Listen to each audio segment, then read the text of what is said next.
So just explain, firstly, I'm intrigued by this in the same way as I was intrigued by Jerry Springer, the opera, Life of Brian. I think there was a Sikh play that was performed in Birmingham a couple of years ago that similarly had a sort of an identical controversy around it because certain religions are offended. In this case, it's Islam. What's the truth as you see it?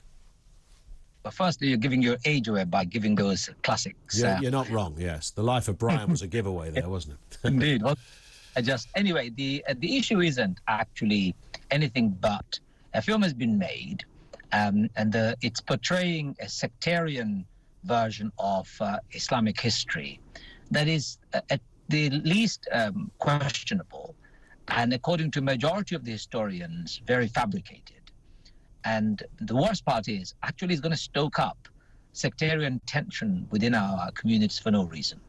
For example, it depicts black people as the villain character or puts black actors as villains, and all the goodies were white European.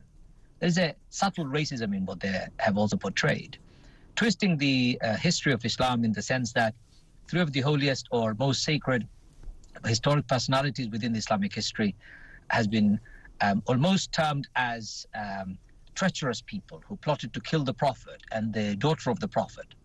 I think you can only go as far as history is concerned. You can, of course, interpret it as you like, but twisting history to suit a particular sectarian narrative is a problem. And biggest problem, I believe, is that we have to show the truth.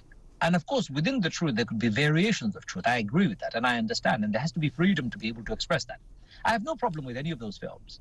My problem is it really needed? And do we really need to stoke up sectarian divisions within ourselves and also depict racism subtly within the film? I don't think it's a modern portrayal of freedom.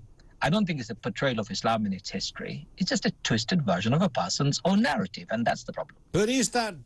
I mean, you may see it as inaccurate, and in many respects, you cited that you think there's some racist components to this. There's a very kind of diverse crew behind it. I think the screenplay was written by a Muslim.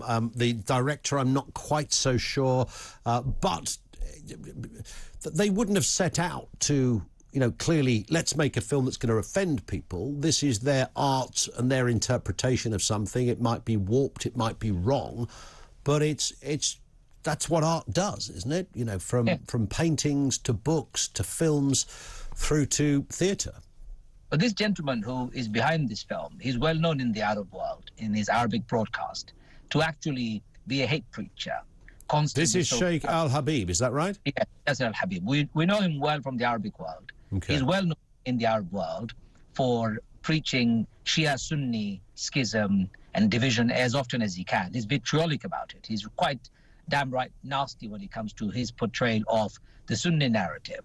So he's well known within the Arab world. But of course, he doesn't do that in the English world, so we don't know him very well. So that's one thing. Secondly, actually, to say that the Prophet's most closest companion historically went out of their way to be treacherous, to plan to kill him, and to plan to do everything possible to derail the son-in-law and his cousin Ali from becoming the heir to the Prophet or leader of the Muslim world, in itself actually is illogical. Islam isn't a system of hereditary leadership. Islam is based on a very democratic model, actually. You elect your leaders, you choose your leaders, and they're based on your credential, your attributes, not because you're born in the Prophet's family.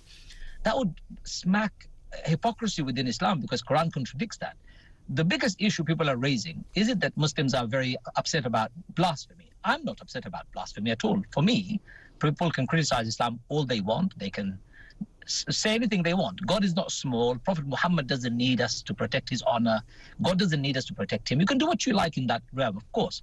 Where we find it difficult, and I think the community is finding it difficult, is that there is racism in that film. There is sectarianism in that film.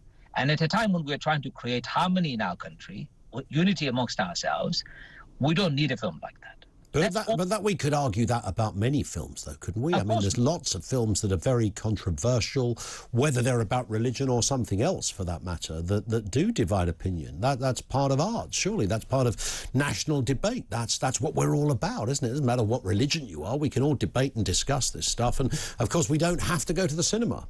I agree. And one can stay at home. I wouldn't have protested myself. I wouldn't have demanded the closure or banning of the film. I wouldn't have done it myself if it was me.